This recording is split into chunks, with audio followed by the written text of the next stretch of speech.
The cross looked like the end, until Sunday came.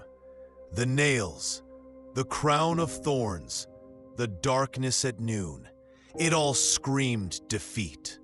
The disciples scattered. The crowds jeered. Hope died on Friday, or so it seemed. But what looked like the end was just the beginning. Friend, if you believe in walking with purpose and faith, hit subscribe and let's grow together.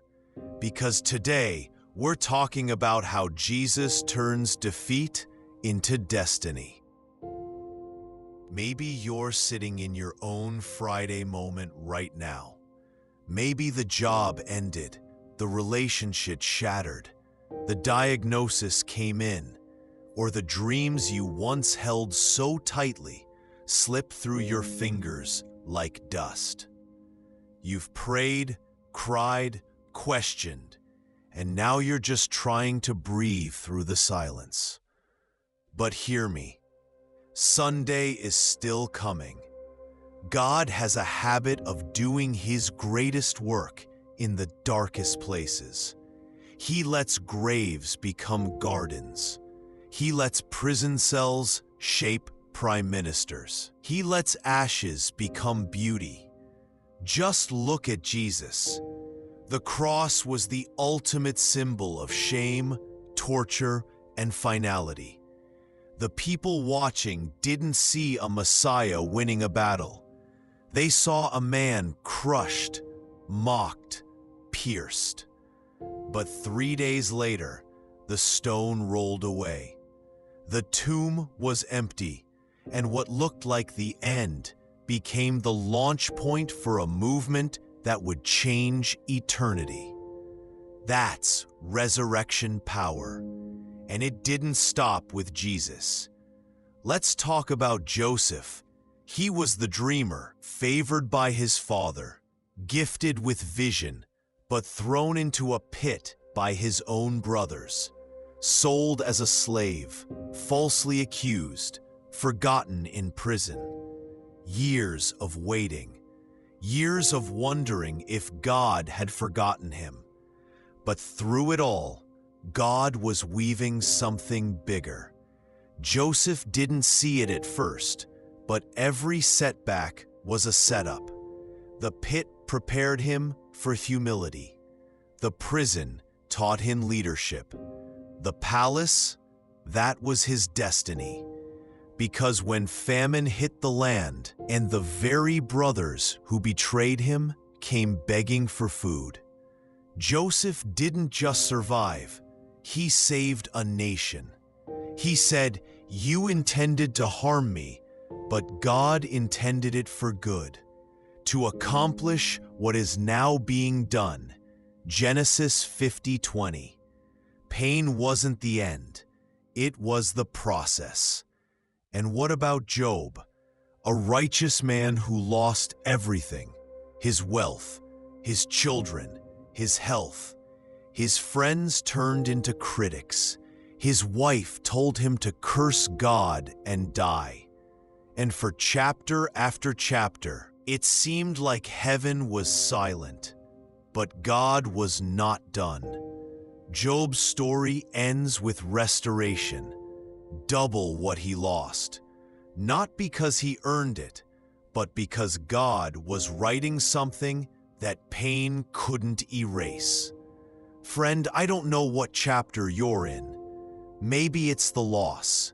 Maybe it's the betrayal. Maybe it's the silence. But if the tomb is still sealed, if the tears are still fresh, hold on. God writes resurrection stories out of ruin. You may feel buried, but what if you're actually being planted? You may feel forgotten, but what if God is forming roots beneath the surface? Don't despise the dark. That's where seeds crack open. That's where roots grow deep. That's where the miracle begins. There's someone watching this right now, and you've convinced yourself it's too late. Too much damage, Too many mistakes. Too many nights crying on the bathroom floor. But let me tell you, God doesn't just restore what was lost. He resurrects what was dead. Stay with me. Peter denied Jesus 3 times. He didn't just fail, he failed publicly and bitterly. When the rooster crowed, shame hit him like a wave. The same man who once said, "I'll never leave you," was now hiding in fear. But Jesus, after the resurrection, found Peter again. Not to shame him, not to remind him of the failure, but to reignite the call. 3 times Peter denied him, and 3 times Jesus asked, "Do you love me?" Each time, Jesus gave him purpose. Feed my sheep. Jesus didn't just forgive Peter, he reinstated him. And Peter would go on to preach the very first sermon after Pentecost, leading thousands to Christ. The man who once wept in shame became the voice of revival. That's how Jesus works. He turns scars into stories. He turns wounds into wisdom. He turns defeat into destiny. What's one thing you're praying for this week? Comment below. We want to pray with you because this isn't just a message. It's a movement of faith. A reminder that your Sunday is coming. Let me speak to the heart that's tired, the one that feels like it's failing God over and over again, the one carrying guilt like a second skin. God does not discard the broken. He delights in redeeming them. There's a woman out there. Maybe you're feeling like the woman at the well. You've made mistakes. Relationships have left you dry. You keep coming back to the same wells that never satisfy. But Jesus is sitting by the well, waiting, ready to offer you living water. Or maybe you're like the man at the pool of Bethesda, lying there for years, watching others get healed, feeling stuck, forgotten. And Jesus asks, "Do you want to be made well?" It starts with surrender. It starts with faith the size of a mustard seed. It starts with saying, "God, I don't know what you're doing, but I still believe you're working." You don't need perfect faith. You just need persistent faith. The kind that says, "Though he slay me, yet will I hope in him." The kind that says, "I don't see it, but I believe it." The kind that walks toward the tomb, even if it still looks sealed, trusting that God might roll away the stone. And maybe your breakthrough won't come overnight, but it will come.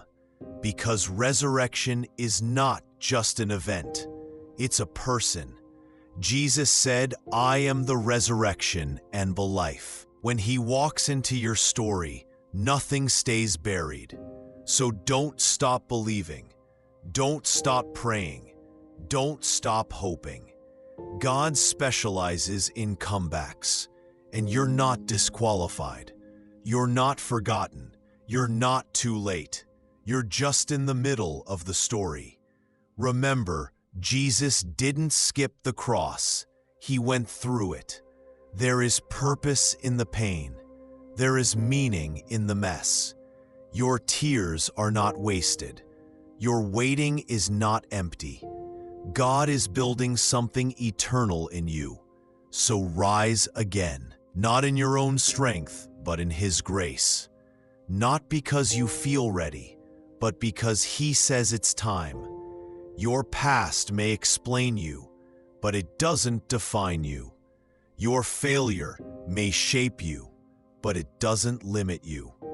If Jesus can rise after the grave, then you can rise after the loss, the divorce, the failure, the addiction, the betrayal.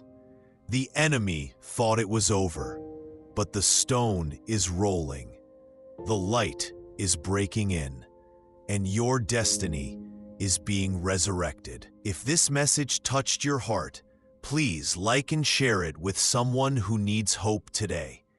And don't forget to subscribe for more weekly encouragement rooted in faith. If you're not standing yet, just know it's not over.